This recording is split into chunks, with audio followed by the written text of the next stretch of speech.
So 2 Strand? Yep. Okay.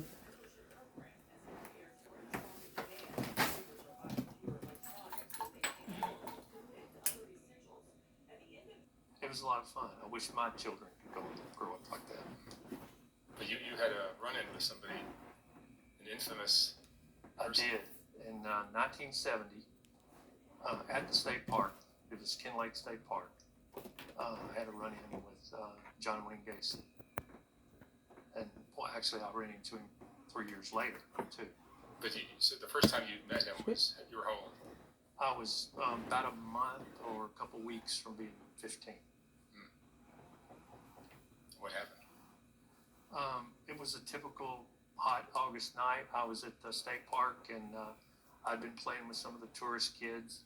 I'd ridden my bike across the golf course over to the park property. I was sitting in the lobby. He walks up to me, and he said, "Are you a local?" I said, "Yes." He said, "What's there to do around here?" And he's dressed in a leisure suit, a black and brown leisure suit. I was in orange swim trunks with a towel around my neck. I said, "Do you like fishing? You like You boating? cut It's your a whole resort. hairline off. It's outdoor paradise, hunting." Man, He said, "No." you cut your whole And then hairline off. I started to get up. He said, "What's there to do around here?" When we discussed you was going to keep And I these so you said, can "Are grow you it out. hiking or sailing or You camping?" should have seen how it was He looking. said, "No." I And know. started I asking could him I not. know. I could not no "Where you longer from?" He said, like "I'm from that shit. Chicago. It was I'm no way of visiting me some even. people down here." And I said, Like an "Where?" He afro. said, "Jonathan." You're Right on my supposed to. And then you're supposed to come back to me and have me put it back 4 in. hours by land. So I started to get up again, and he asked me the question again. So I went ahead and stood up, and I was starting. See, to by get now, going. it would have been long And, enough. I could have just put it back in. I said, Now, "Are if you you try looking to for do it, it's going to be liquor, hot in the or summer. are you looking for You for can't really wear a hat women?" like I that. said, "This is Before you could have hit it. Constantly Now it's getting style warm resort." outside. You look crazy. And as You I wear a started hat. to walk off, he said, "Hey, would you like to have a beer?"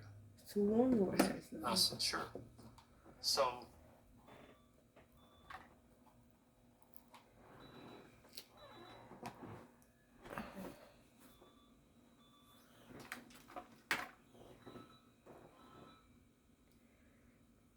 Hello? Did I leave that gel in your car? I figured because I'm up here looking around for it now. Well, if you come near here, you ain't got to, but if you come near here, could you drop it off? Yeah.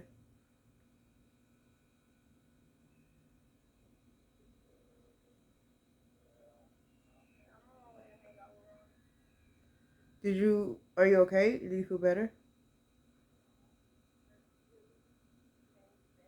I think you should go.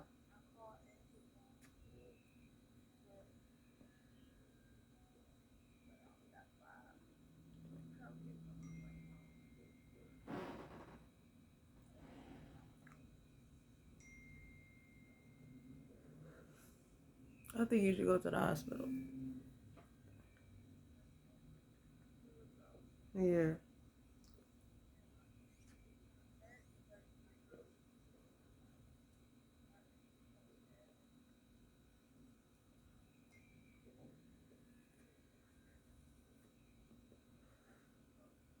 That's more important than going to the hospital.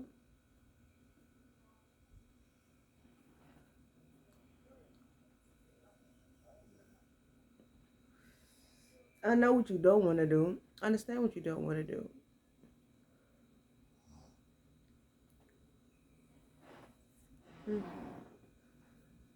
Mm-hmm. You just said it. Yeah.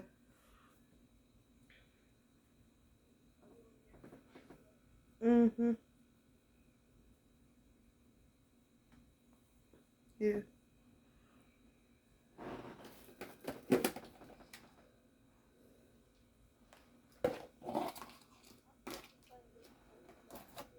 I cleaned the living room, yeah. Huh?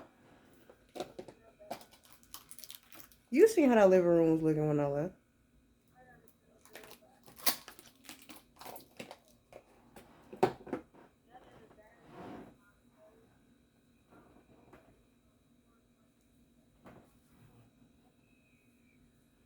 I agree. I agree. That's one of the reasons why I got, because I know you ain't been feeling well, and I'm at her house not usually this messy. Let me get up and start cleaning her house.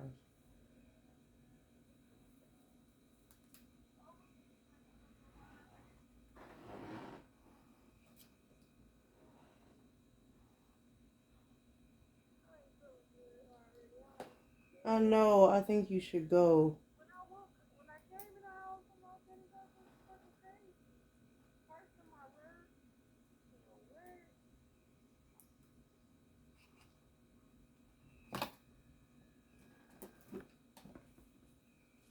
I agree.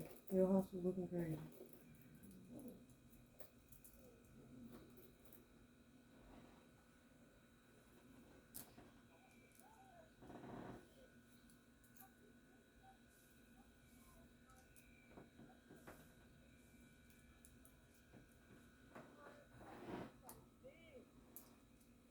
I know. I'm there.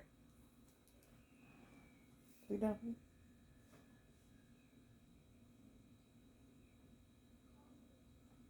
Okay.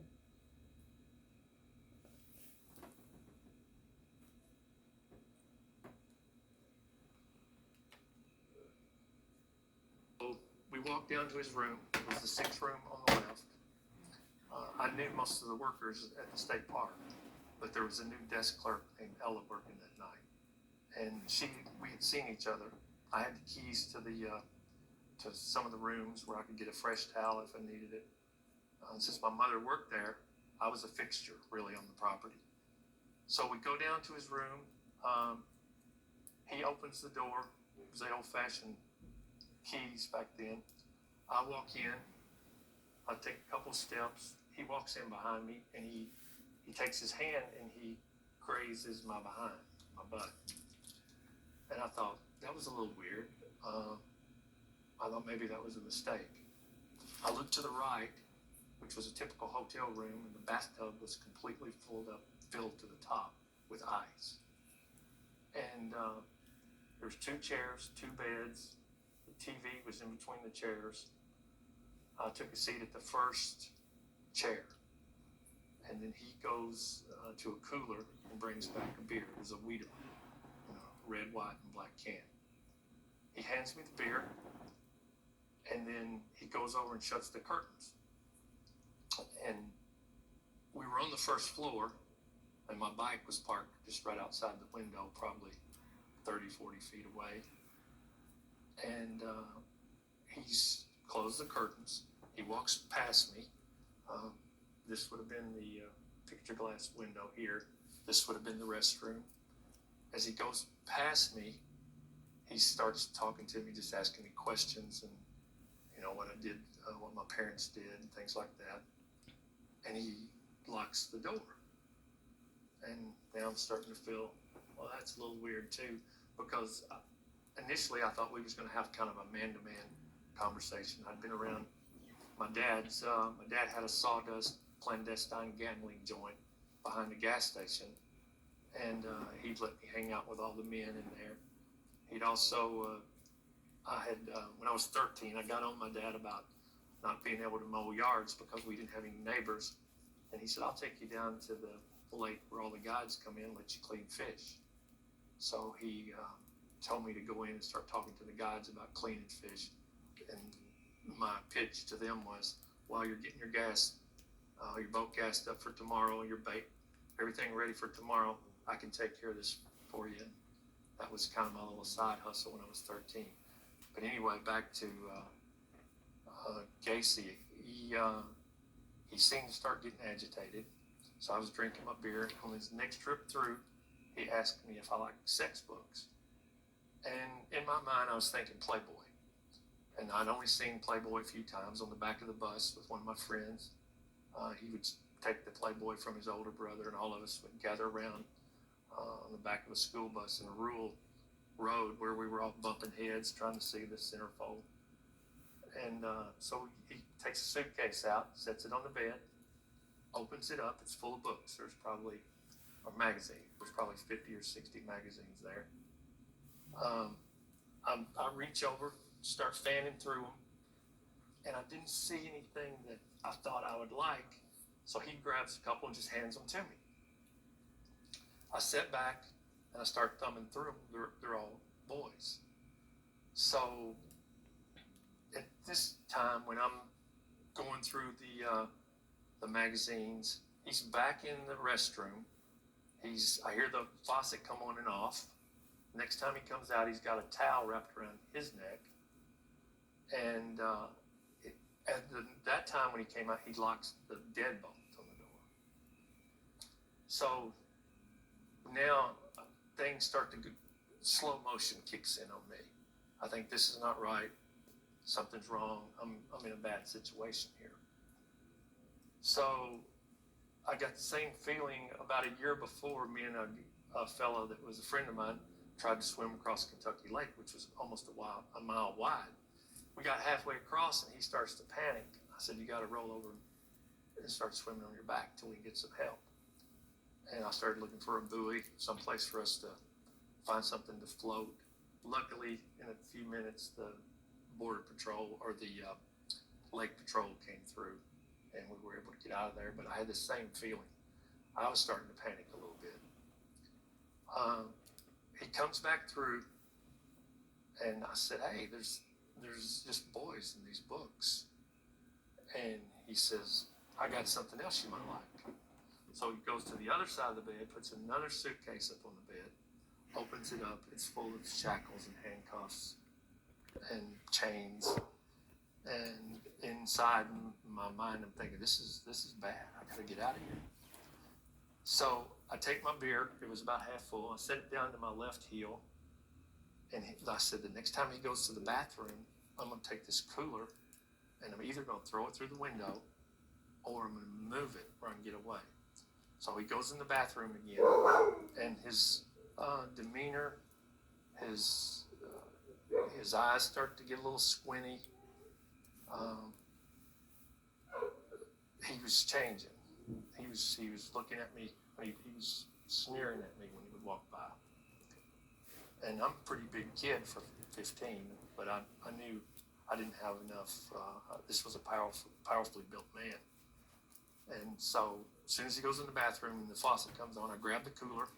I take it over into the far corner, right by the window.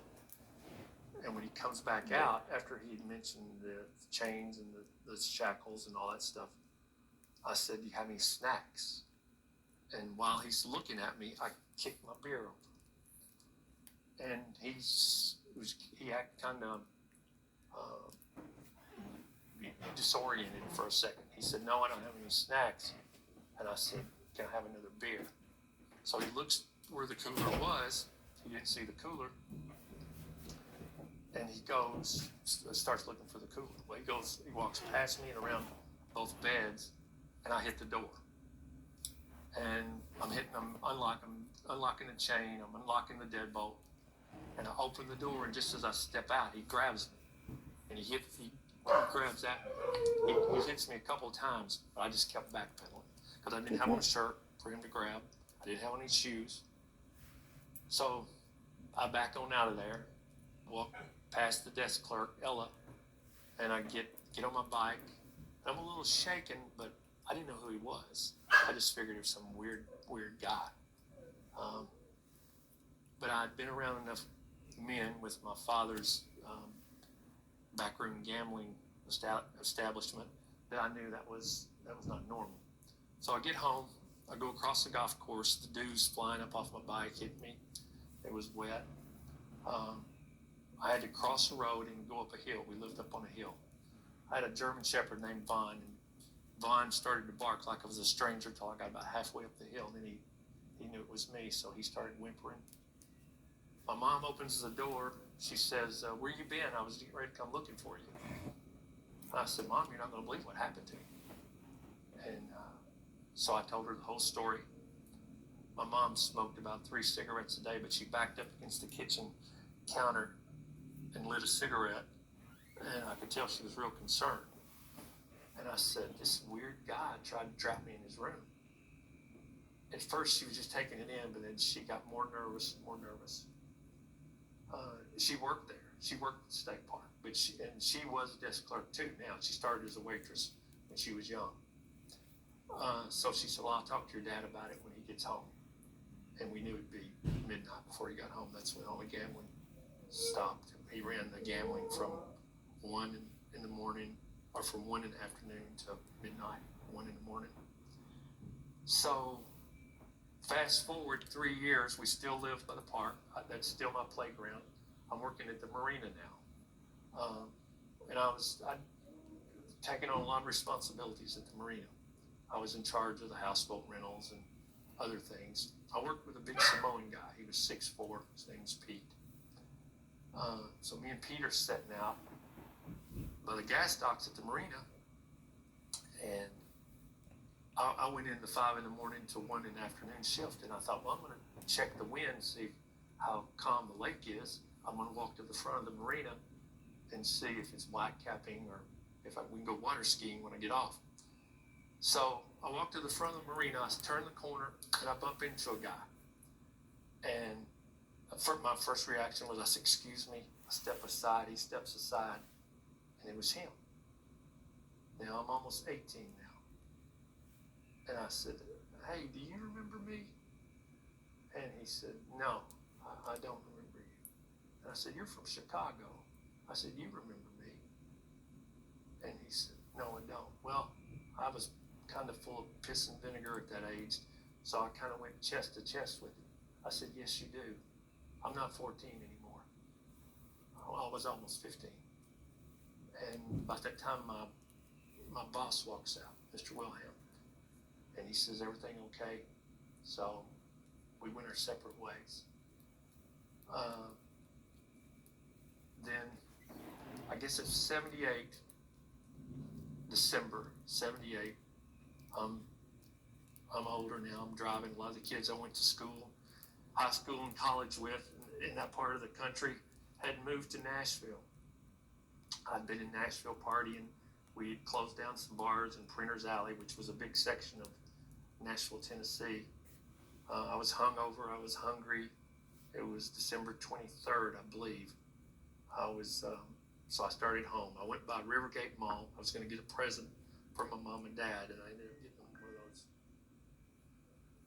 of those boxes of cheese and salami and all that stuff. So I walked to have it wrapped. There was a bunch of ladies on the horseshoe tables out in the intersection of the mall wrapping gifts. I set the gift up on the table, and I sat down and I looked behind them. I see this row of newspapers. And I don't know if it was my brain kicked in before my eyes kicked in, but as I'm staring at these newspapers, I couldn't really see the headlines, but I could see this guy's face. And I started getting cold chills. So I got up, walked over there, and at every step I was saying to myself, "That's the guy. That's the guy that tried to trap me in the hotel room. That's the guy I ran into at the marina 4 years later." So I get home, and I was telling my mom, I didn't live at home then, but I stopped by the house to tell my mom the story. She said, "Well, I'm going to call the Chicago Police Department." I said, "Don't do that, Mom." I said, what's the use? Well, she did it anyway. So she called the Chicago Police Department. How long was that? She didn't know that the Chicago Police Department didn't have that was they didn't really have the case. They had no jurisdiction. It was the Cook County Sheriff who had the jurisdiction. And this police officer said, he kind of blew my mom off. He said, "Ma'am, do you think we really need someone's help? And I was just thinking, Before I even went on my trip. House." So So she said, "Well, I just wanted you to make a report." So he took her name, took my name, I was just thinking it's about time I get a retwist. and we kind of forgot about it. Then in, I guess, 96 or 97, a detective from the Cook County Sheriff called me. He wanted me to tell him the story, so I did. He would just ask me questions, but he wouldn't really give me any feedback, so I told him the story. Then 2007, a reporter from the Chicago Tribune called me, and he had a lot of knowledge. He had more knowledge. Of course, he had the benefit of being after the fact. But he said, I want to talk to you about this encounter. So we talked about it. We talked for 45 minutes.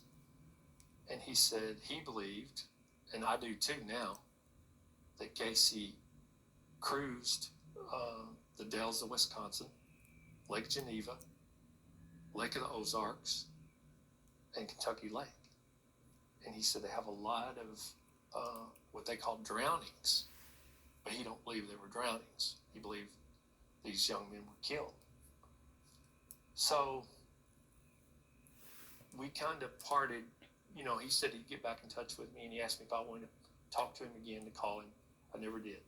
This never really bothered me. It still don't bother me, but until I got to be 50, 55 years old, then I started thinking about it. And I probably told 20 people about it. And I was relaying it to my son. He said, well, you should write it down. So I did. I wrote it down. I think the reason, though, that I got away from this guy was because my mom and dad just let me, I had unlimited freedom. And a lot of fathers in a back room, wasn't hardly as big as this room, but when you got gambling and poker and dice and drinking, and I was 5 or 6 years old, and my dad would let me walk around in there, and I'd hear guys cussing. I'd hear you'd hear everything. My dad never covered my ears. And this place was like, the lake at that time was a boom town because Interstate 24 hadn't come in. So everyone traveling north to south would pass through where my dad had his business. And there was an airport behind it. And my dad, when he got home from the Korean War, he wanted to have fun. And my grandmother said he's going to dedicate the rest of his life to having fun because his ship was shot a couple times. Wonsong Harbor. Men around him died. He told my grandmother he was going to work, but he was going to have fun. He turned down a couple of jobs in Houston with oil companies, and that's really the reason he leaned towards, opening up an Ashland Oil gas station. So my dad had a couple of mechanics that really ran the gas station. He worked in the back room. Their names were Scroggs and Jamer. They were Kentucky boys, country boys, could fix anything, could make anything. I'm 5 or 6 years old. I'm hanging out in the gas station, and for a couple of months, I'd been asking them to make me a go-kart or make me a mini bike. Well, they did. They made me a mini bike, and this was near a place called Golden Pond, and the Treasury and Revenue agents named it the Golden Pond because every time the whiskey stills would get crushed by the feds, they said the whiskey would roll down the mountains and form a golden pond. So that's how it got its name. Okay. I'm behind the gas station. I'm across the airport riding this mini bike, and I start up a trail. And I'd seen these guys come and go at the gas station. And I knew, because a big part of my dad's business was putting bladders in these cars, putting extra shocks on these cars.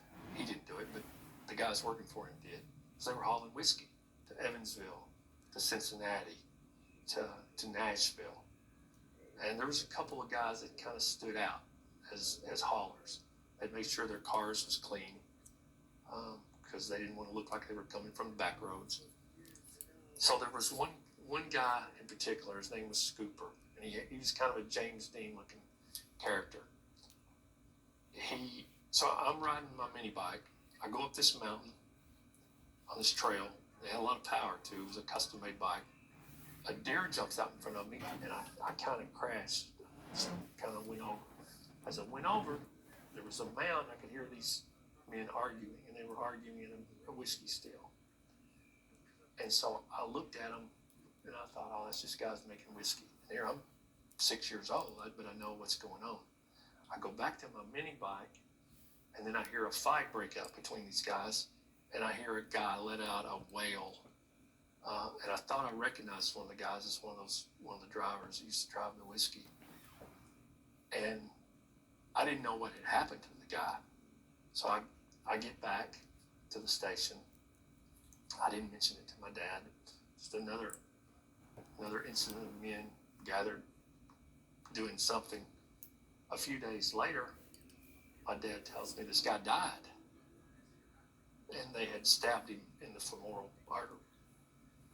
And so I told my dad about it at dinner, and he said, "Well, we're not going to mention that anymore." And so we never talked about it much. But again, everyone thinks that they grow up in a regular family, and I did too, because I had friends. But some of the church ladies they wouldn't look us in the eye. Mark, I feel like I'm doing all the talking. No, you're doing great. You're doing great. What kind of work have you done in your life? Well, I've always had a work ethic. So I started working when I was 13. I was working at the marina. I was kind of hanging around at the marina. Went to college, got a couple of degrees. I actually worked for Tennessee Valley Authority when I first got out of college. I was kind of wild. I wasn't mean, but I was wild. A lot of drinking, a lot of parties. Fell into pills when I was young. Never got into coke or heroin or anything like that. But to support my habit, and I bought a used sailboat. My grandfather was a painter in Miami. I sailed around Kentucky Lake a couple of seasons, and then I needed some work on my boat, so I towed it down to Miami, left it with my grandfather. Some of the people in the area where he lived in Miami, they were mostly blue-collar working families. He was a painter, but he was really a drinker. He'd paint about 3 days a week and drink the other 4. I got to know some of the boys around there. They seen my boat in his backyard. When he got it finished, he said, he called me. He said, some of these guys want to test your boat. I said, fine, let them.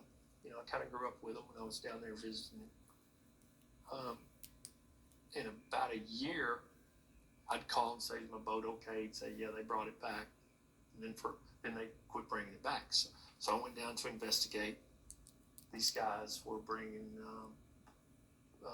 bales of marijuana into the country. They go out every night, bring it back in. Some of them ended up getting in trouble. My boat got confiscated. I got my boat back. And then I got contacted by some guys, some Colombian guys that wanted me to take over their role, going out 6 to 8 miles, bringing marijuana in. So probably brought in 7 or 8 tons of marijuana. Got arrested for it, beat the charge down there, and then they picked it up in Western Kentucky and charged me with distribution. I pled out, went to the federal prison for a little while, from 86 to 89.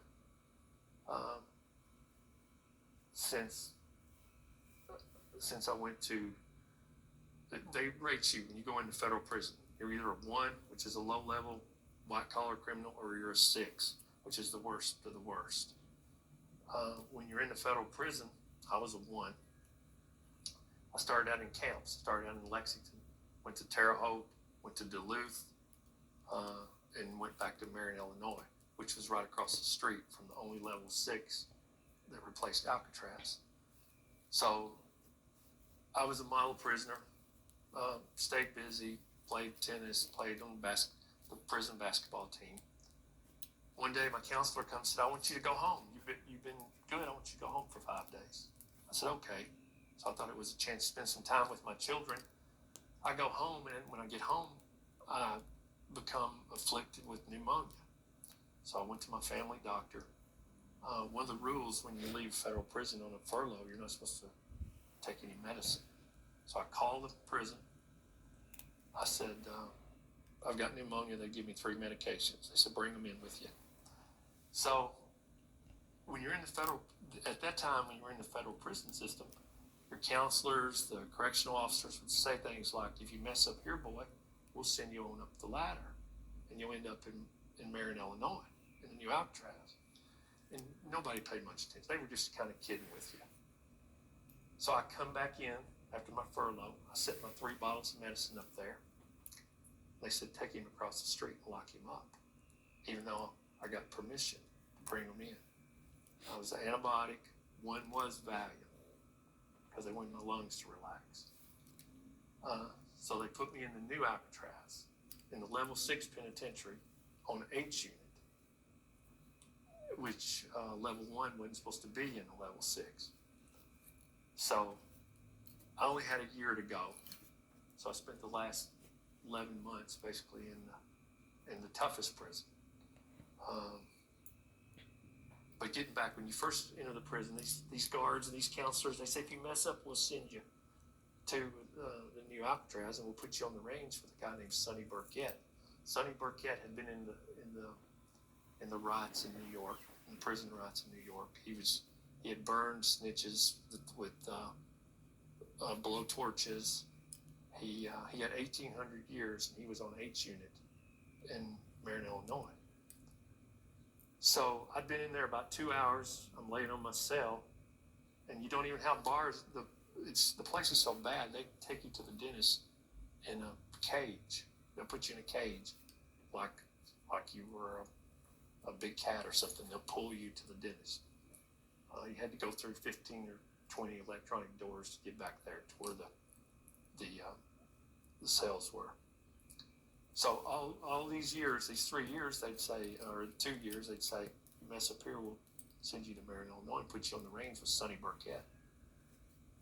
Sonny had killed 16 inmates in the prison.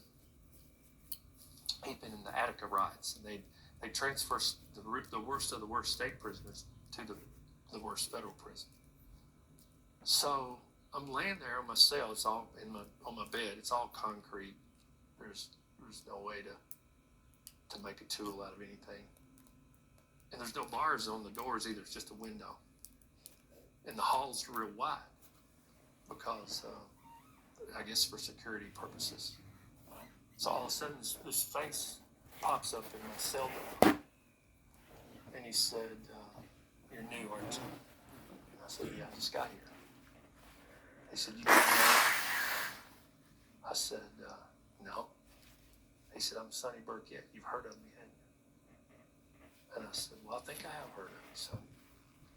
And it was like looking into the eyes of a Rottweiler.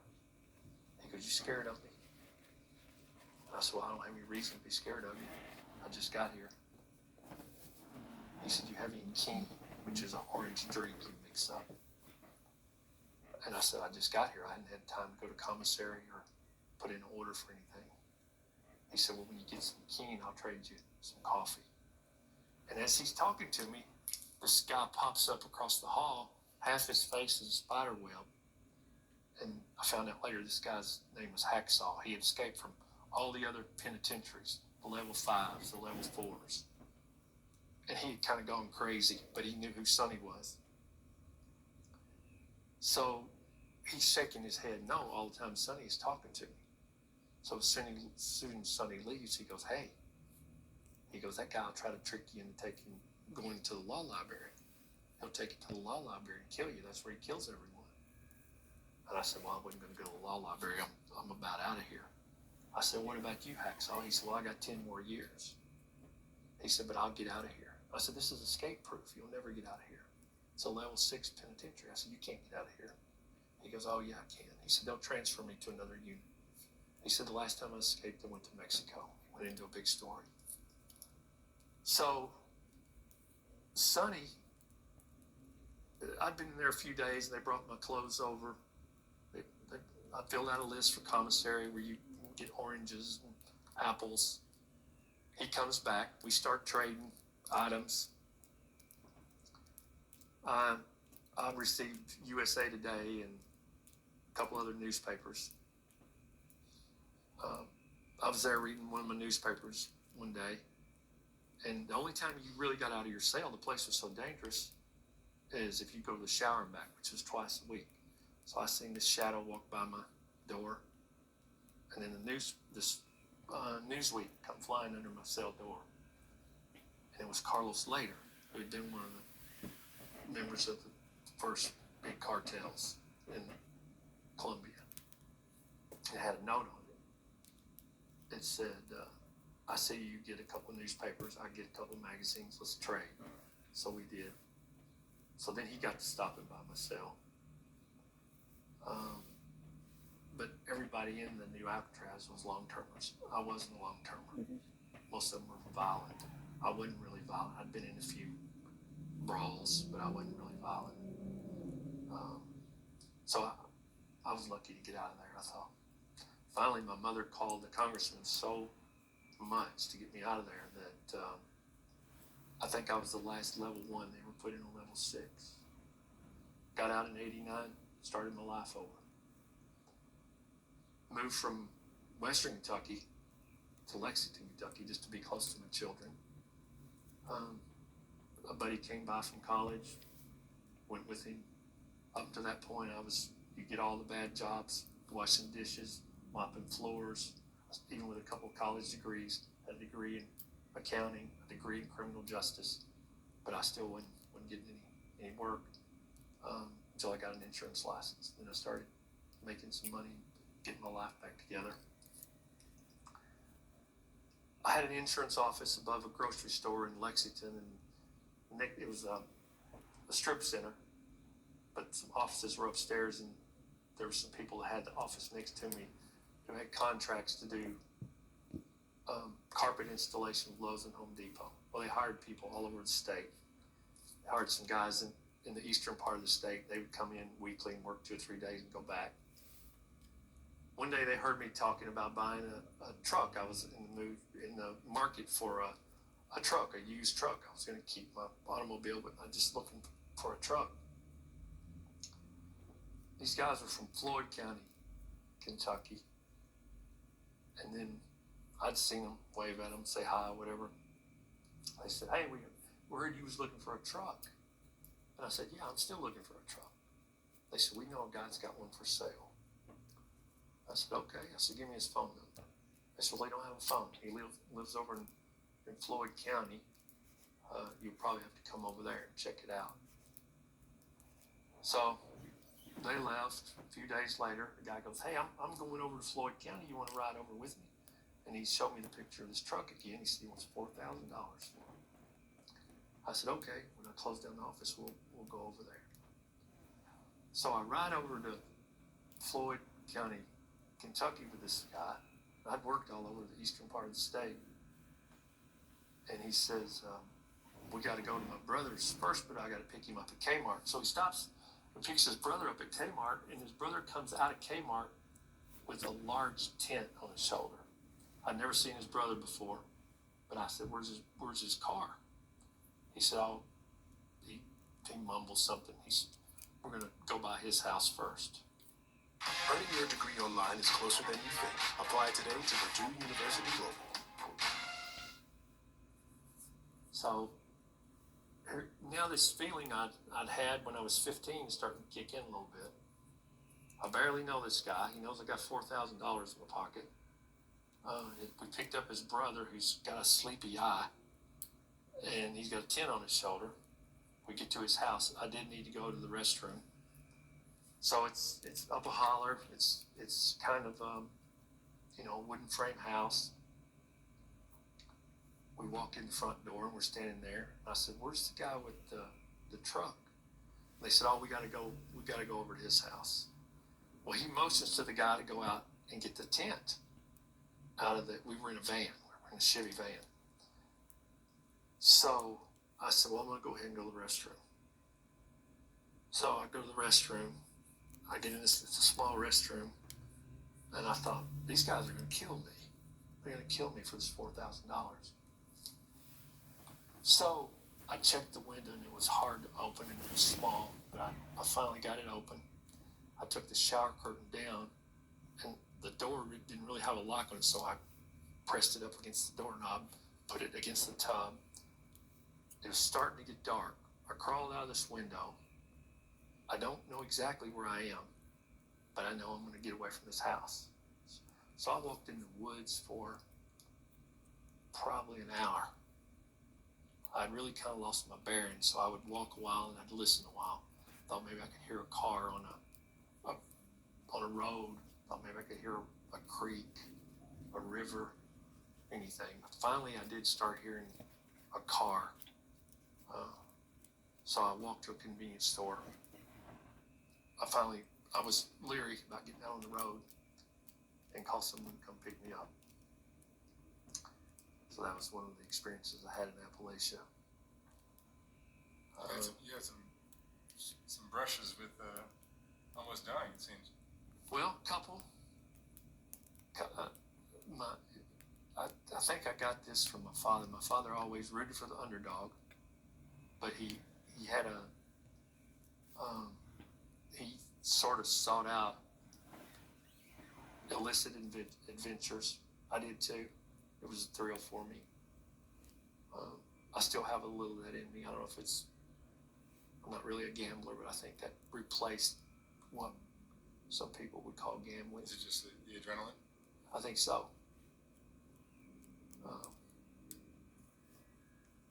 But when I think back about those days, I almost seems like a different person. Didn't really seem like something I would have done, but I was pretty wild. Living in the country, living in the rural areas, there was a bridge that crossed Kentucky Lake called Ignor's Ferry Bridge. It's about 80 feet from the water, and we started jumping off of it, and then we started doing flips off of it. And then a couple guys quit jumping off of it. Then we started doing it at night. That was more of a thrill. You couldn't necessarily time it. Then some boys down in southern Tennessee found out we were jumping off of it, and they wanted to come up there and challenge us. So they wouldn't jump off at night, but then it had the top of the bridge was just the steel girders. So then I climbed up the steel girders and jumped off, and this boy from Tennessee said, well, if you'll do that, I will. He jumped off and broke his leg, and then he sent some cousins up there a couple weeks later, and it got to be a contest, but that's just adrenaline, seeking adrenaline. Tony, what would you say is the most important lesson you've learned in all this? How many? You're 67? I'll be 68 in September. I think the most important lesson is you have to give your kids opportunities to mess up so they can protect themselves. I think they have to be students of human behavior.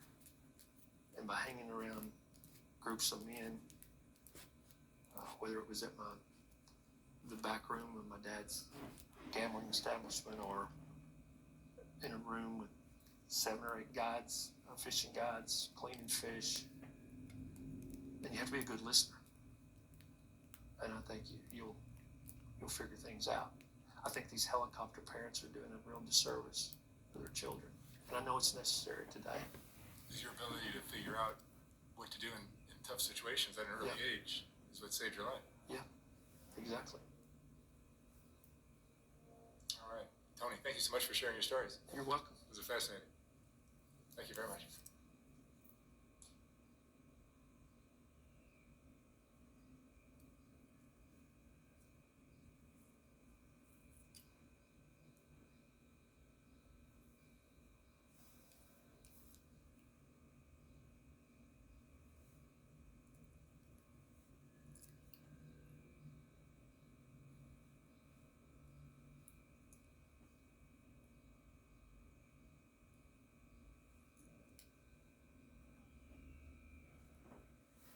You have a good day, okay? The hardest part about being a mom isn't letting you grow. It's letting you go. This Mother's Day, let her know you never left. Ready when you are. All right. I grew up in a really tiny town in White Salmon, Washington. It's got a population of probably like 1,200 people if it hasn't gone up since I left. I was raised by a single mom and have 2 older brothers. And once I was about 20 years old, I started thinking about joining the military. I left for Fort Sill in 2013 and did my basic training there, and it was awesome. I loved every part of it. And then AIT I trained to be an intel analyst, and then I spent 8 years doing that in Colorado. And once I got out, then I went to Hawaii to spend some time with my dad. He's getting hospice care, and my brother's also over there and his new baby. So that's kind of an overview, but to fill some gaps, our mom was a very sick individual, very combative, really aggressive, a lot of anger problems. And then in her 40s, she was diagnosed with like dementia, early dementia. And so that made more sense. But basically, my childhood was like drastically different than my brothers. They're 5 and 6 years older than me. All three of us have different dads. And my oldest brother and I, we had no relationship with our biological fathers. I was about 9 years old when I decided to try to find mine in a phone book and call him up. And I was able to get a hold of him. And throughout my childhood, because of what my mom had put us through, I had this fantasy that my biological father would find out that I existed when I was 9, and then maybe come and rescue me from that. Nope. And then I met him, and he was a total asshole. He made me feel really stupid. He was like commenting on my eye color, and I'm like 9, so I don't know anything about anything. And he said that my eyes were hazel, and I said, I think they're like kind of a greenish color, and he was like, yeah, that's like hazel. And that's all that sticks out from my relationship or interaction with him. And the reason why I was so fixated on finding him and being rescued by him is because being that I was much younger than my brothers, and my mom herself had grown up in like foster care because her mom had her when she was 15. And then she was raised by her grandma for a little bit, and then her grandma passed away when my mom was 16, and then she decided to run away. Then she ended up in juvie for that, and then eventually she found a good foster mom who ended up being like a grandma to me and my brothers and being really good to us. We went to Christmas at her house every year and got the full like grandma experience. She's a great cook and like so loving, super Christian. So that kind of changed like my perception of different things growing up. But to get a little bit deeper into some of my mom's issues with me, I feel as though, even though I'll never know because she didn't talk to me about it, I feel like something pretty terrible must have been happening to her when she was a kid and going through foster care maybe, or in juvie or out on the streets. And it seems like it took such a toll that instead of her viewing me as like her daughter and her child, it seems like she saw me as like a reflection of herself and just kind of like poured all that shame and hatred into me. And that looked a lot like deliberately leaving me with people who were gonna do bad things to me. Some of like the earliest memories that I have are, sorry. It's okay, take your time. Do you look like your mom? No, not at all. I'm glad. But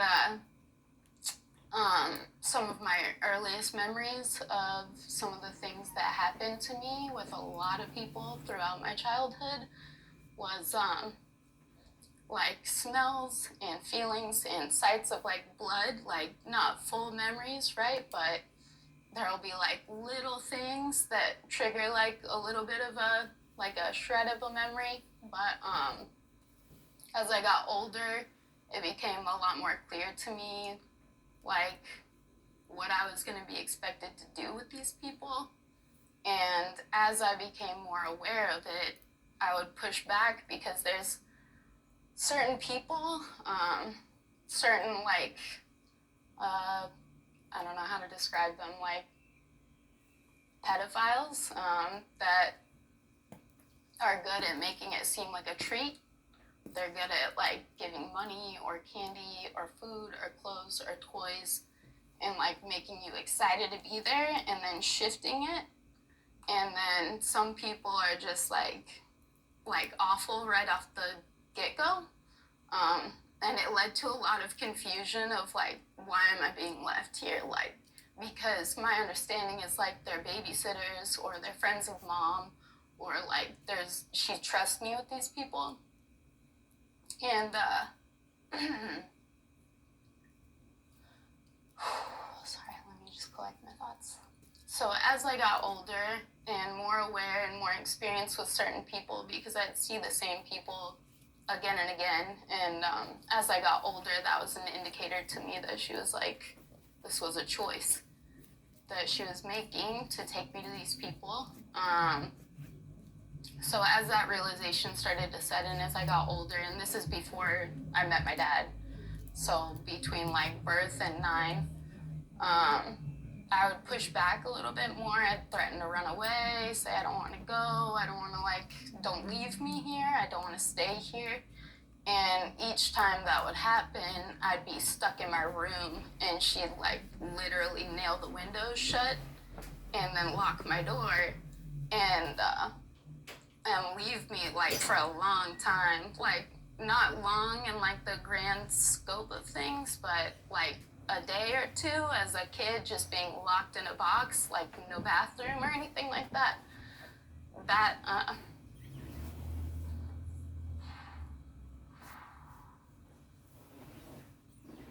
It really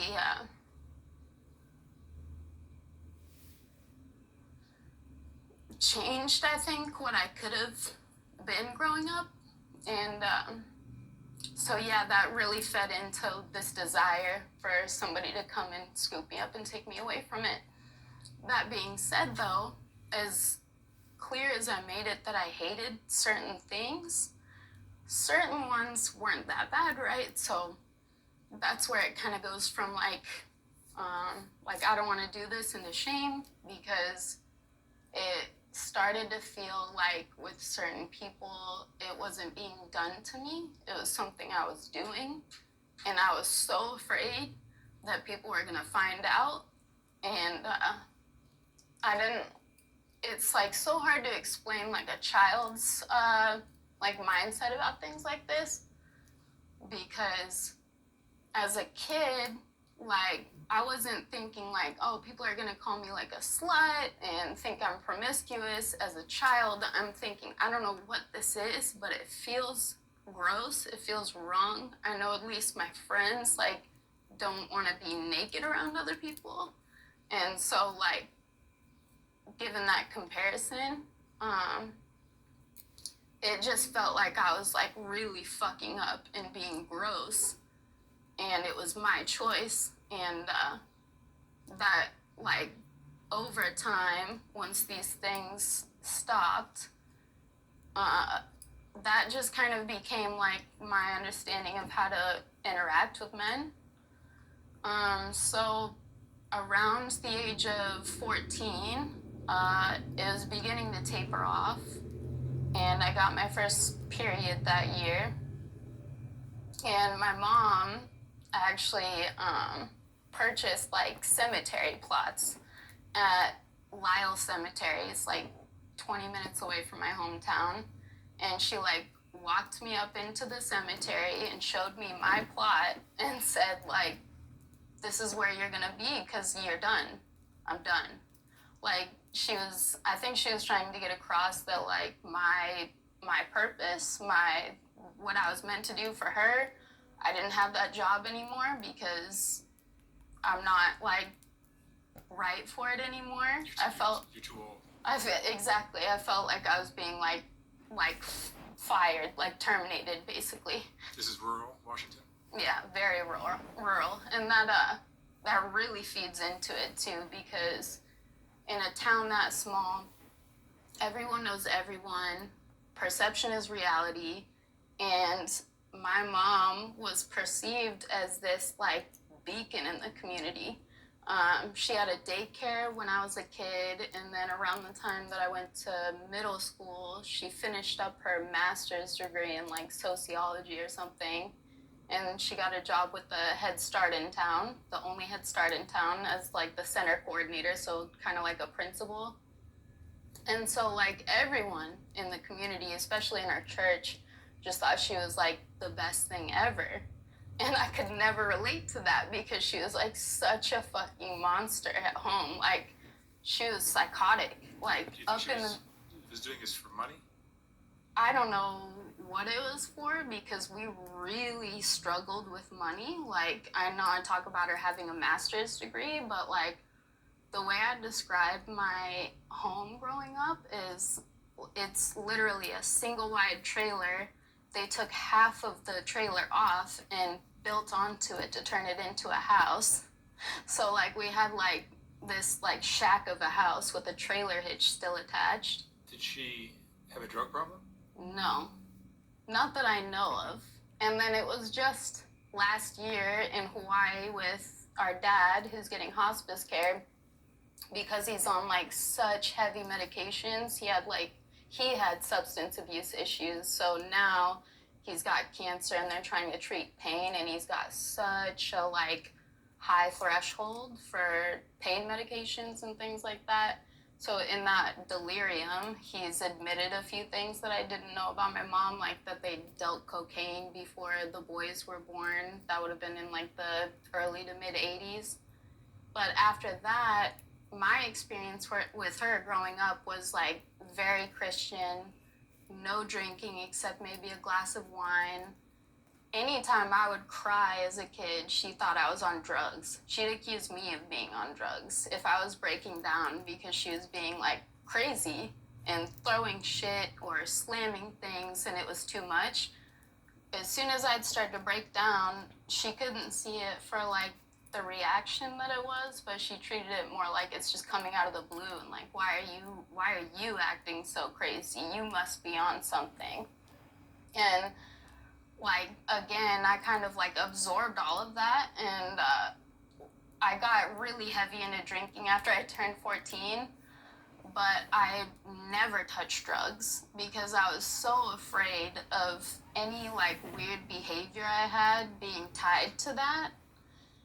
And it helped me though, because when I did decide to enlist and go for like a TS clearance, my background check was pristine because I'd never been busted for anything or been on anything. I was giving them honest answers in the interrogation. But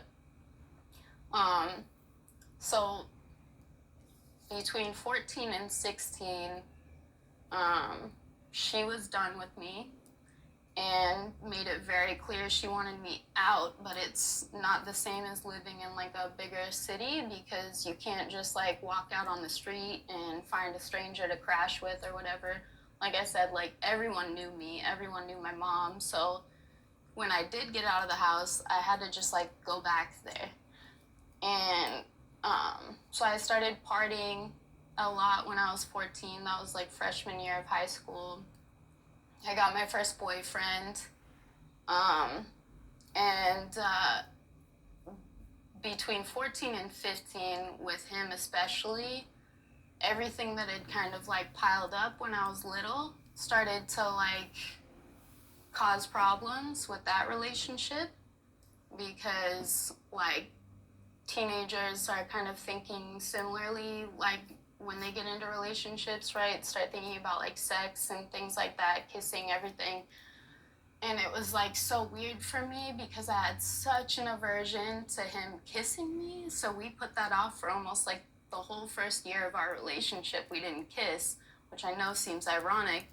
But then he started to like want us to lose our virginities to each other. And it like destroyed me because I wasn't thinking about it that way. Like, by that age, I'd come to terms with certain things. I'd heard enough about the things that people were doing to know, like, more about, like, what I'd been partaking in when I was a kid. And so for me, like, he's thinking we're gonna lose our virginity to each other, and I'm thinking, like, I lost it, like, when I was probably, like, 4. Like, And it made me fucking hate him so much. He was so nice to me. He was like the best high school boyfriend you could possibly have.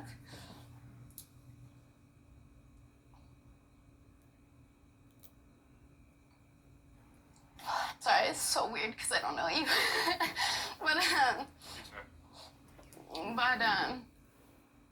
he would like take me out on nice dates and buy me things. And he got his like license and he wanted to drive me everywhere. And he was like obsessed with me. He was so good to me. And I was so fucking nasty to him because I like couldn't really. I felt like I hated him so much and I couldn't make sense of it. But I just started acting on it, and at these like parties that I was going to when I was that age, I would just like get wrecked, and then just like act like a slut. Like as soon as I was drunk, I wanted to take my clothes off, and I wanted people touching me and talking to me and taking me places. Like I wanted it. I felt like that was like what I was supposed to do. And like obviously.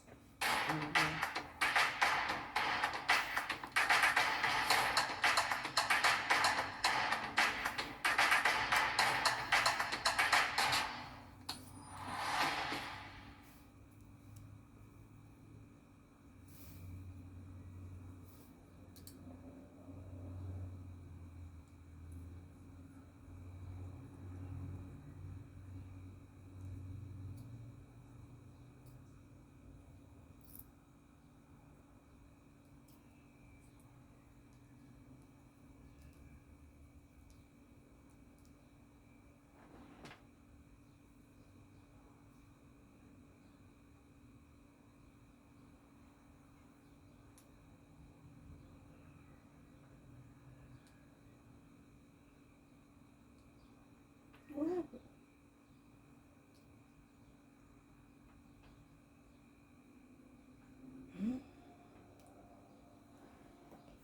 I'm not supposed to be sharing this with you, so listen closely before it gets taken down. The IRS is giving Americans additional spending for only a few more days. Anyone that makes... All right. What are your names? Zori Blanca. What is it? Zori Blanca. Zori Yes. Blanca and what? I'm Shay Blanco. Sorry. So Shay and Zori. Yeah. Yeah. Let's stick with that. Where are you guys from originally? Where do you grow up? I'm from Michigan. I'm from Illinois, What part? small city outside of Chicago, Waukegan. And tell me about your family's growing up. You had mom and dad? Well, my mom and dad, my mom sent me to my dad when I was like 2, so I lived with my dad. Okay. I was pretty much raised by my grandmother. Where was your mom and dad? My parents were mainly incarcerated in and out of prison. And Zori, your mom gave you up. Why? Because she wasn't ready for kids. So my dad just took the responsibility. She was young, or she was? Yeah, she was young. She was young. Okay. How young was she? I was 17. 17. Yeah, my dad was 19. Okay. Yeah. How would you describe your childhoods? It was like the black sheep. I'm not black sheep. So like, I raised to myself, raised myself on my sexuality, and then being molested by my mom's brother. At what age? 5. Wow. Yeah. So, but I didn't like my dad until I was 13. So, Rough childhood. Yeah. So I hit it when I was 16. He gave me an ultimatum: change my sexuality or get out. I chose to leave. So I've been hitting the streets since then. Wow. It's a hard ultimatum. You can't just change that Yeah, I know, right? easily, right? Well, pretty much me, like I said before, I grew up with my grandmother. My parents sold drugs. So we were like, I experienced like getting the raid, like my father getting raided and shit. And my dad left when I was like 14 and he went to prison. And my mom, it was either him or my mom that was gonna like, cause they were under, the feds were watching him or whatever the case may be, but it was either him or her, so she had to like, get on the stand and, so I pretty much grew up with my grandmother. My mom and my dad was always in jail. How far are you guys going to school? I graduated and I did some college. Really? Yeah, but I was put out of the city schools, so I never made it to high school, so I had to go to Job Corps. And I had to do like the 10th, 11th, 12th grade in 1 year, and then I got my nursing license. And while I was doing those 3 years. You worked as a nurse for a while? CNA, yeah. I had to quit. What about you, Shay? Me, I didn't graduate. I dropped out when I was in like 9th grade. I started, well, you guys call it prostitution. I call it What do you call companionship to men. it? Yeah, but Entertaining men, I call it. exactly, yeah. Yeah, so I ended up dropping out or whatever, and I just started living the street life because, you know, my grandmother, she only could afford like certain shit growing up, and, you know, I always wanted the best, so, you know, I guess I had to go get it by any means. I guess. Right. Where would you guys meet? Flint, Michigan. Michigan, yeah. So you call yourself sisters, but you're not really sisters. No. Yeah, that's my You're sister. just friends. No, that's No, my we're sister. sisters. That's my Yeah, sister. You're a biological sister? No.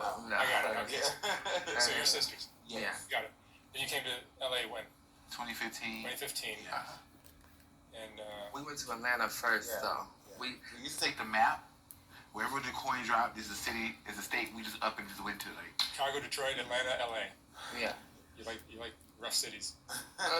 Pretty much. Mm-hmm. So you're staying on Skid Row now? No, right now I just got houses, so we have an apartment now. You've been on the streets before that? Yeah, I've been since I was 16. Really? Same year. In a tent or what? Yeah. I just did the tent. I did actually past 2 years when I got in a relationship with someone. But before that, it was just homeless. I just didn't do the streets, the tent thing. But I've been homeless since I was 16. Yeah, I mean, no tent. But I pretty much been in the streets. I just, like I said, I always hustled, you know, kept a room and things like that. When we came here, like when I came, well, I was staying in Oklahoma and almost got married to a certified electrician, and, you know, he found out I was prostituting, and I was with him for like 2.5 years, right before I moved here to LA. I was here before she came. So you guys, how are you supporting yourselves now? Right now, Entertaining men still? yes. Pretty much, yeah. It's a lot of things I do, you know. You can make good money doing that here. Yes, with no distraction. With no distraction. Do you have distractions? No. I'm my biggest distraction. What about drugs? Drugs, yes, I definitely with that. Who don't? So, crystal meth? Excuse me? Crystal meth? I wouldn't necessarily say crystal meth. I'm gonna say, I'm hardcore with that. Yeah. I live a fast life. Yeah. But, yeah. Crystal meth. It's, yeah. Crystal meth is a popular drug with It is. the trans community.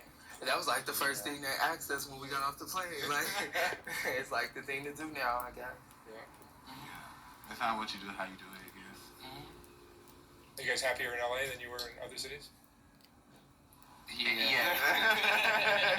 Yeah, it's just way fast. Yeah, I learned a lot. I've been in prison. Since I've been here, I learned confidence. A lot of things I've learned, I'm still learning to this day. What were you in prison for? Someone put their hands on me, assaulted me, so I altercation. Say how you said, GP what? A great body. Assault with a deadly weapon. I interrupted you. You were saying you've learned a lot of things. Yeah. What have you learned?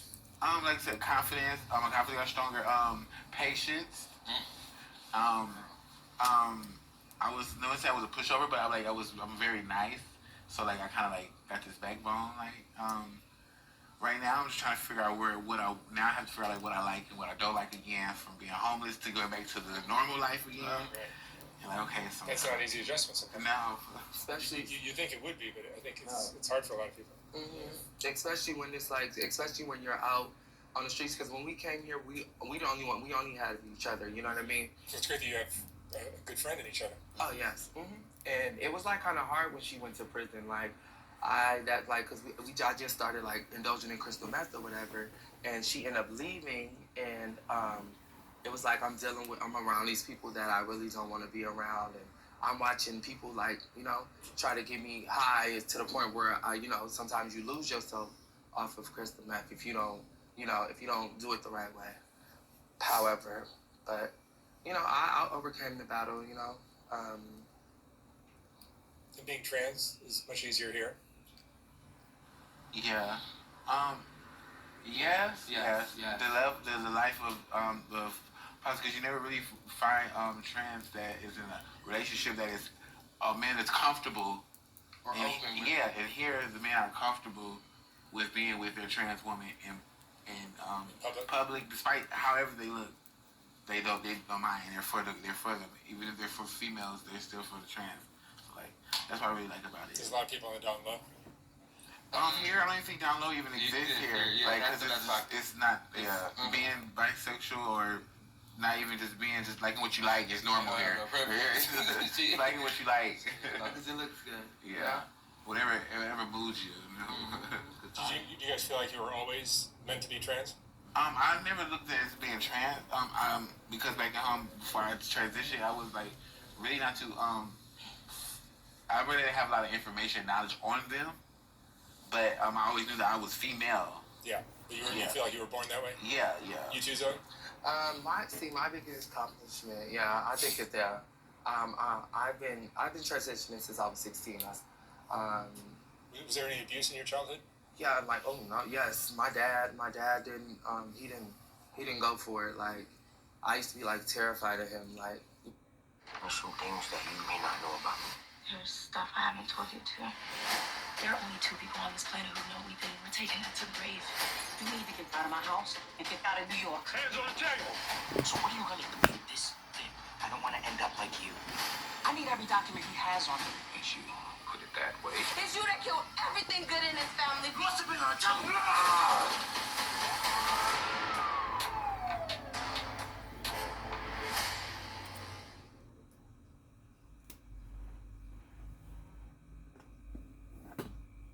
Roofers are furious about this new product that's going viral. Replace your whole roof in as little as 8 hours? And right now, we're looking for homeowners to experience this futuristic roofing product. Click below and enter your zip code to see if you qualify. Erie Metal Roofs is looking for homeowners to install the newest styles and colors of our next generation metal roofing system. Our next generation metal roofing system is backed by a lifetime warranty and can be installed in as little as 8 hours. And you could be one of the first homeowners in your neighborhood to experience this futuristic roofing system. Don't miss this opportunity to experience the future of roofing. Click the link at the bottom of this video now and enter your zip code to see if you qualify.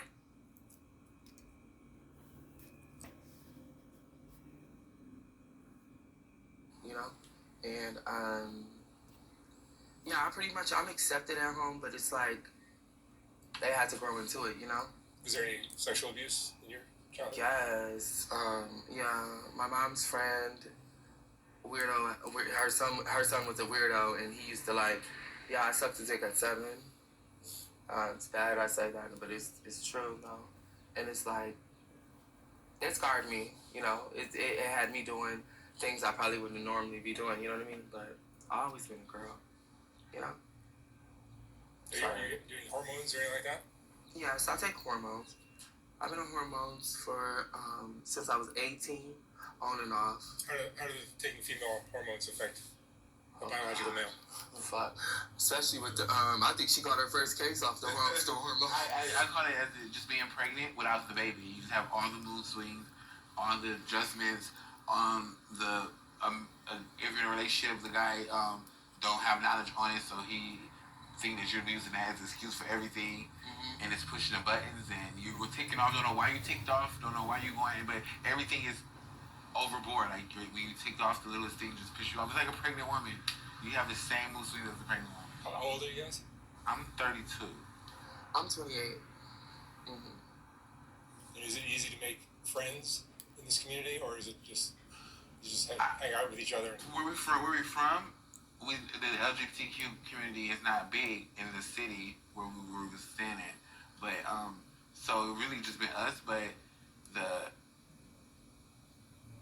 I just we never were really into the LGBT community like that. We always around heterosexual men. Yeah. That didn't that didn't hang around. Like it wasn't so open, like they like more like discreet. Yeah. You know. Yeah, and that's where DL was at. But there's a lot of heterosexual men that are into trans women. Yeah. Yes. Where's the new thing? I attract more heterosexual men than men of the LGBT. of men of the LGBT community more, just because of the vibe and the energy. Like a man want to give, he want to be around you. It's an interesting It's one. levels, so many levels to being so many levels. Yeah, because not everybody can you just can't wake up and be like, oh my God, I want to be a girl. Yeah. It doesn't work like that, you know? But it's very expensive. It's expensive, but it's very much so. Do you get surgeries? Oh no, not yet. Is this your hormones that's making you look so feminine? Oh yeah, these are me. Oh yeah, I accomplished these with, I'm sorry, yeah, these are, like, I accomplished these with, just taking hormones, being consistent on them, and things like that.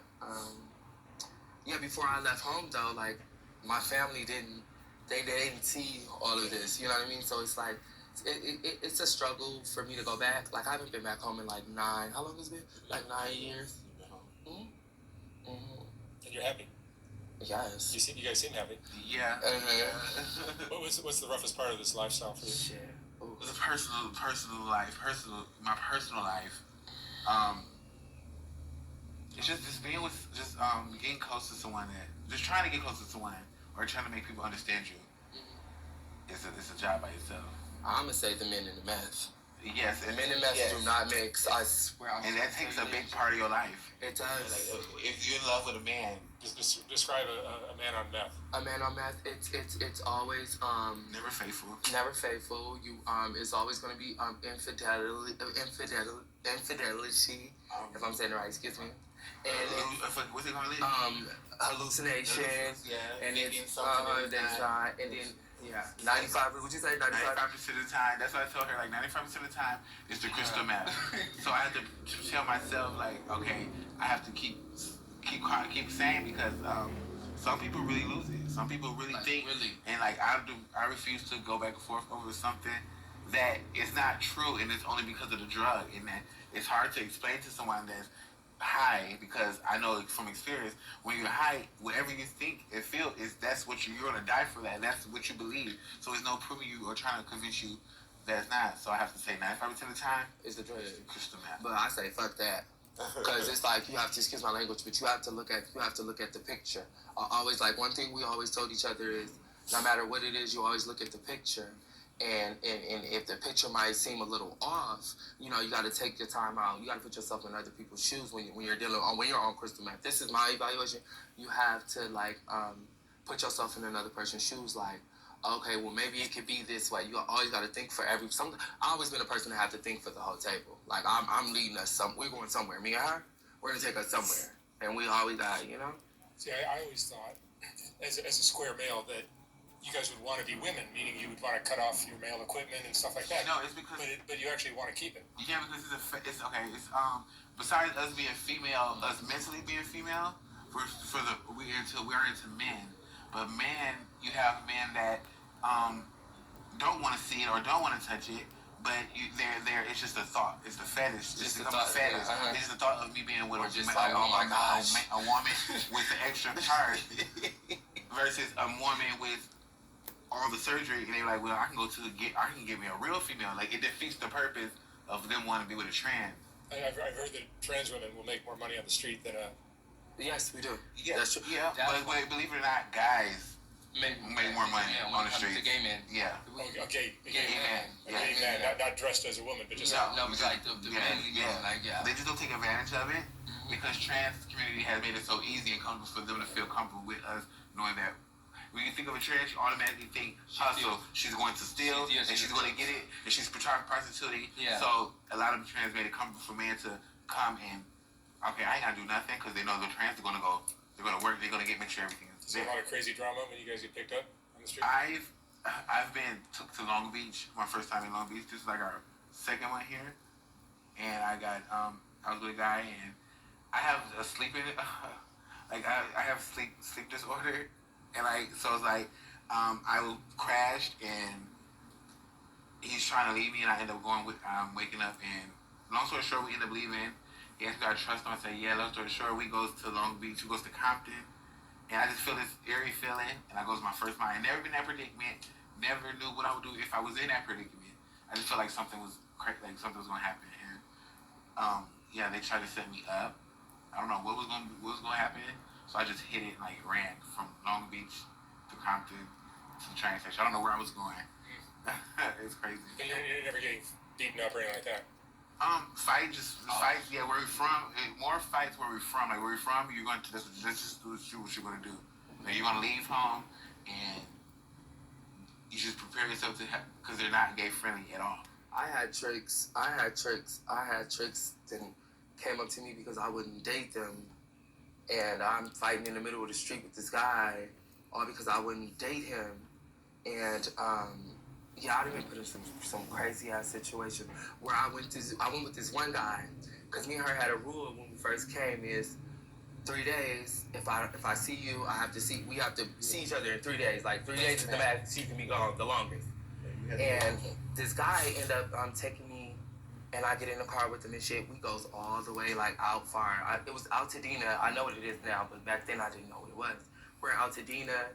And I thought I could have sworn this guy was gonna fucking kidnap me, but I think I talked my way out of it. But and then it was just yeah, it was crazy as shit. Oh, yeah, crazy. I don't know. I just told her when we first moved here, I said, just know, being here was the most craziest, scariest, filthiest, nastiest, weirdest thing that you ever thought. Someone does it here in California, because California has a little bit of someone from all over the world. All over the world. So the possible thing to think of is happening. Someone is doing it actually into that, and it's scary. Yeah, I had my friend try to sell me for a ball.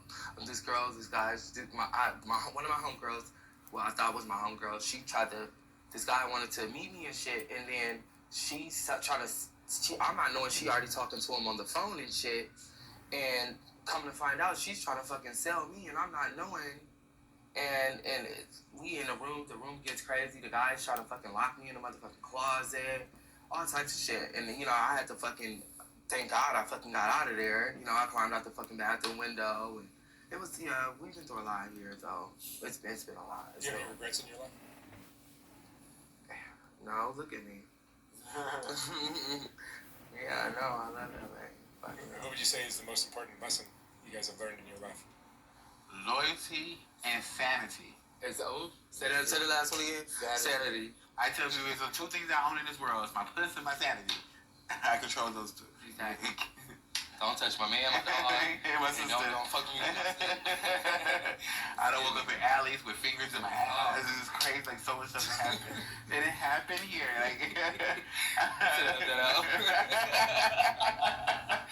Girl, no, you should let that out. I tell you, it's crazy. And what about, are you doing this safely or sometimes without a condom? Oh shit, I almost said my favorite line. In 2013, I was diagnosed with HIV. Oh, you're HIV positive? Yeah, so, yes. But nowadays it seems like it's the new orange. Even if you didn't acknowledge it, they don't care. As long as if you're off the drug, they don't care. So guys tricks will have unprotected sex? Yes, they will. Some prefer it, some don't. It all depends. I usually judge a man off if you don't have one on you. That means we can't have it because therefore you actually. Yeah, you're not using it with no one else. Yeah, so it's just filthy. If I have to ask you, if we're finna have an encounter, and you're coming to me of course you should already have the condoms. If you don't have the condom, even if I do have some, and then that's when I start charging. Oh yeah, baby, we gotta go get extra condoms and things like that. You know what I mean? So it's it's just all about how you finesse the situation. It's and cause my ex-boyfriend, I watched him, and I fell in love with somebody who don't believe in condoms, and he has sex, and he's into both female and men. So. Yeah, I can't. I've learned to know. I used to keep purse full.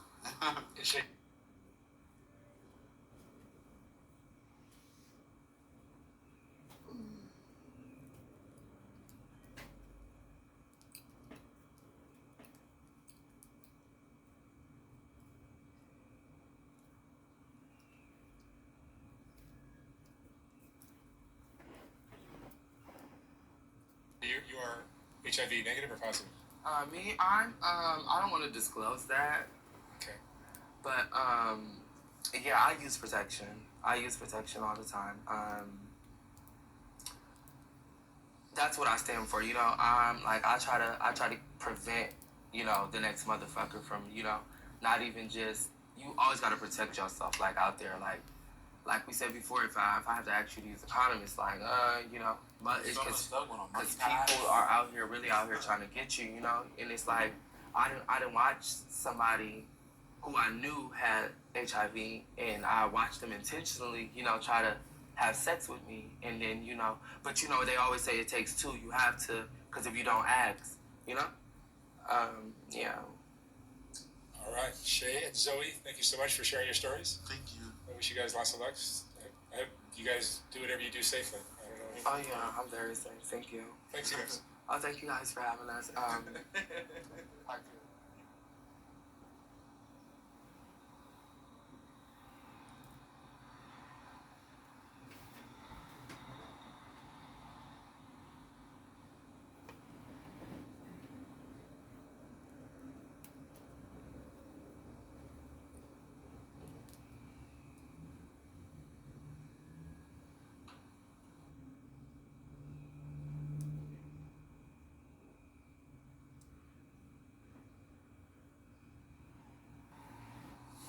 All right, Kat. Yes. Kat, where'd you grow up? Where are you from originally? Southgate, Michigan, also known as like Downriver. That's what we called it. South of Detroit. Yeah. Tell me about your family growing up. My mom was a single mom. I have a sister. I have a sister that passed away when my mom was pregnant with me. And my mom was in a domestic violence situation with my dad. She ended up leaving him when he got another woman pregnant. And I lived with her primarily after that. She got married a few times, and like we moved around a lot. And there wasn't a lot of stability. And I never really clicked with my stepdads in any capacity. So I think from a very young age, I was always seeking like male affection. Like my first kiss was super young. I think I was like 8 or something. And then I had sex at like 11 for the first time with like a boyfriend. It was like a healthy experience, as healthy as it can get for 11. But my mom wasn't home often, and she'd sent me to live with my aunt and uncle for a while because they had like a traditional nuclear family. So she thought I would be better off with them because they had money and like stability, so she thought. And then my cousin got pregnant at 15, and they kind of like told me I had to leave because like I was the reason all the guys were coming around, and they wanted me to like go back to my mom.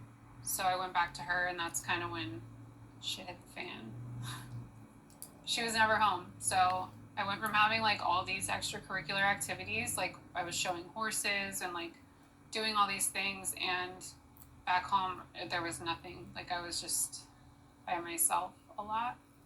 I'm super emotional and affectionate, so again, I like really needed like feedback, emotional feedback.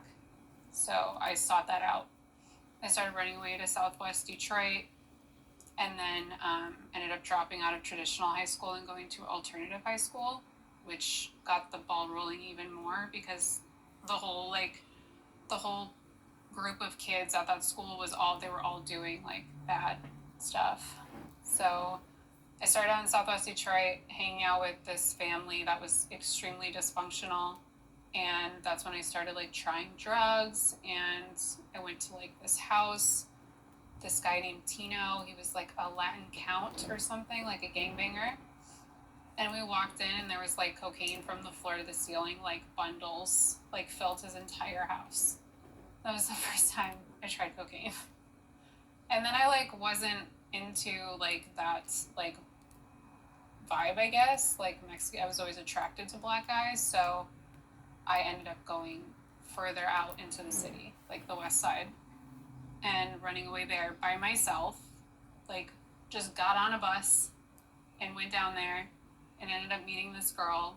Her name was Veronica. I don't know if that's her real name, but she kind of like took me under her wing and was really nice and let me stay with her and her boyfriend Apollo. And it was a weird situation. So we like all slept in the same bed, but nothing ever like happened. And me and her would like walk around, and I remember like that's kind of when I got the first taste of like Detroit. Like dudes would like drive by and like try to holler at you, and you would decline, and they would like spray you with water guns filled with piss. So that was a thing. That happened more than once. And I made friends with like all these people that I thought were cool, and like we'd sit and smoke and talk, and like there's like Belle Isle in Detroit, which was like super popular at the time. Like all the parks in the summertime, like you just go there like with groups of people and drink, and like they'd play music, and everybody has their like cars all like. So yeah, we did that for a while, and then that's kind of when things shifted. I was told like, oh, this guy James is looking for you. He really wants to talk to you. I was like, okay, like, who is it? And I was at this Coney Island on Grand River, and I remember him walking in.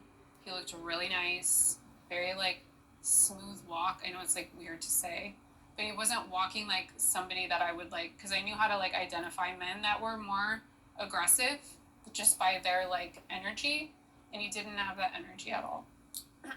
So he offered to buy me chili fries, and he bought me chili fries, and I ate them, and he was nice. So he was like, you can come stay with me, like I'll help you get on your feet and take care of you. Like I have a few other girls that are staying with me, and you know, you guys would get along really well. And I was just like, okay, like I had no idea that there was like even like pimp culture.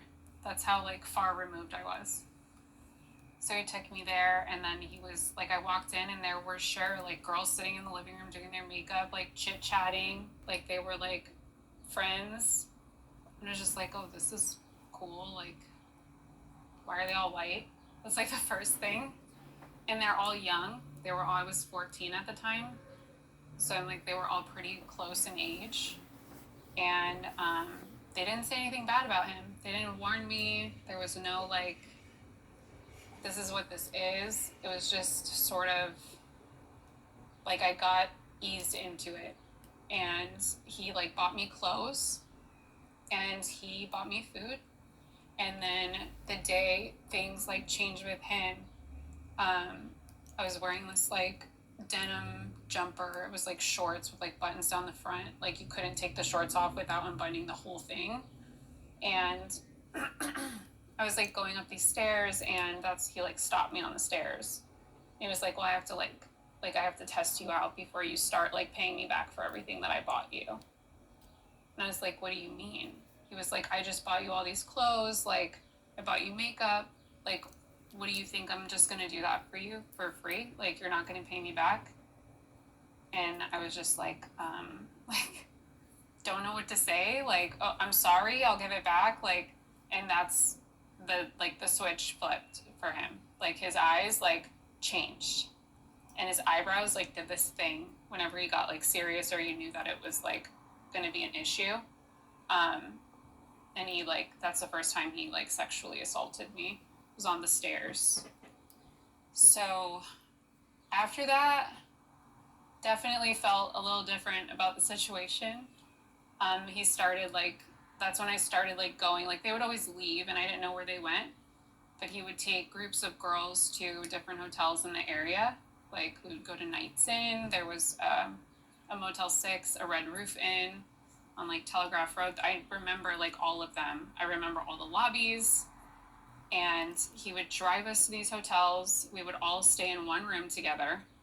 And it was weird. It was like almost like a sorority, because like we were all like stuck in this situation together, and we tried to like have fun and make the most of it when he wasn't around, if that makes sense.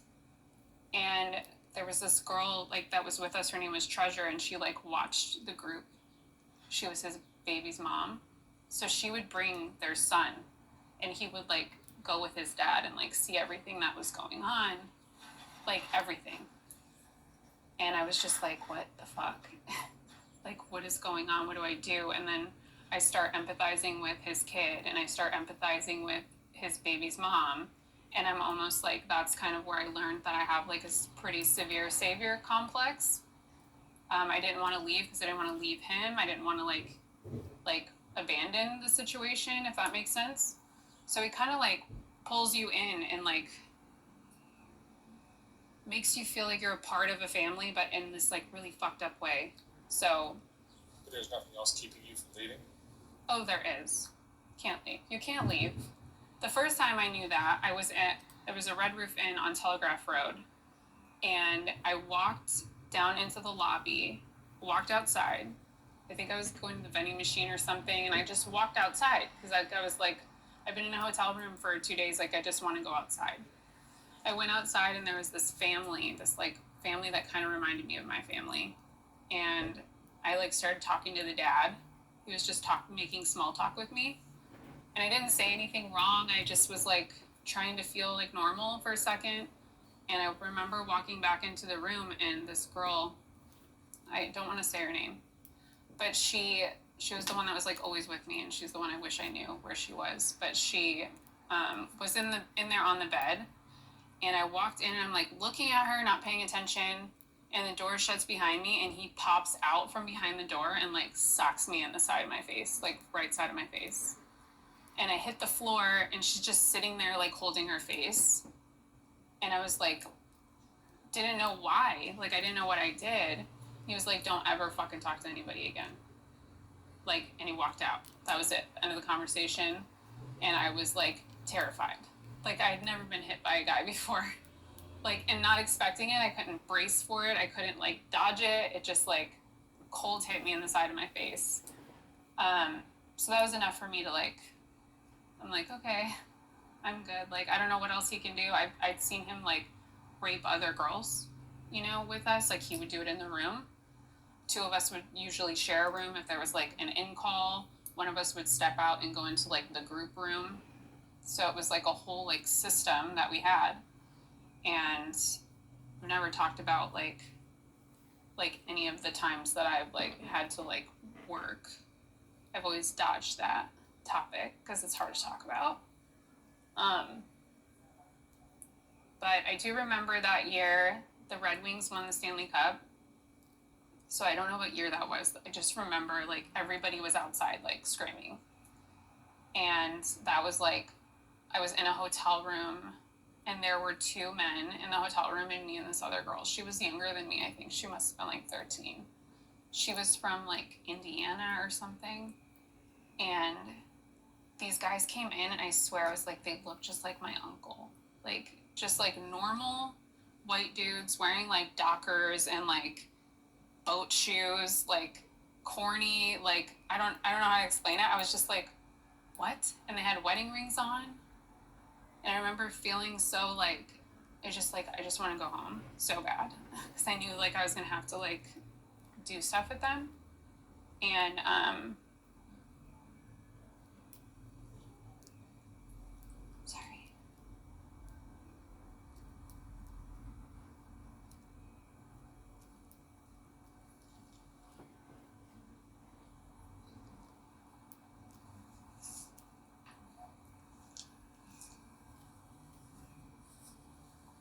sorry, I never talk about this. I'm gonna have mascara all over my face. Like, it's so funny, I stirred it, and I'm like, oh yeah, like, I was sex trafficked, and I like try to bring awareness to it, but I'm always like, I always kind of like hid that part, like, that I actually had to like work. I never like had to stand on the street. Like, I wasn't like a street prostitute. And I'm sure it was because like I was underage. Like, he'd get in a lot of trouble if it was me, you know, or like any of those girls. And maybe I just didn't feel like I like was doing the same type. Like, I was like, oh well, I wasn't like street walking. Like, I was in a room, or like that he would take us to their house. But yeah, doing that, like, that was hard. That night was really hard.